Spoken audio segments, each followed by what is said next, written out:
எங்கள் ராமநாதபுரத்தில் அலங்கச்சேரி தெருன்னு ஒருத்தர்.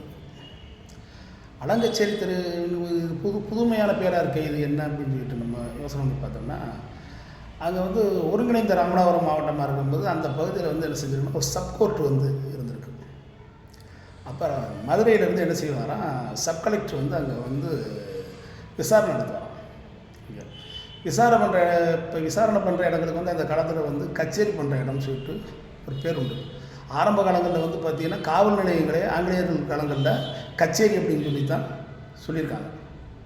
காவல் நிலையங்களை கூட கச்சேரி அப்படிங்கிற பேரில் தான் அடைச்சிருக்காங்க. சரிங்களா? இன்றைக்கும் கூட இந்த கிராம பகுதிகளில் வந்து ஏதாவது பசங்க சேட்டை பண்ணிட்டாங்கன்னா வீட்டுக்கு வா, உனக்கு நல்ல கச்சேரி காத்திருக்கு அப்படிம்பாங்க. இது இயல்பாக வந்து நாங்கள் சின்ன பிள்ளைங்க நிறையா கேள்விப்படுறோம். இப்போது சில இடங்களில் வந்து பார்த்திங்கன்னா சொல்கிறாங்க.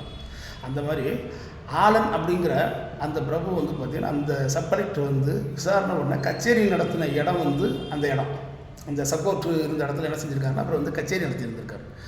அதனால அந்த இடம் வந்து பார்த்திங்கன்னா ஆலன் கச்சேரி தெரு அப்படின்னு சொல்லியிருக்காங்க. அதை ஆலன் கச்சேரி தெரு அப்படிங்கிறது மருவி இன்றைக்கி வந்து அலங்கச்சேரி தெரு அப்படிங்கிற பேரில் வந்து அழைக்கப்படுது. நன்றி.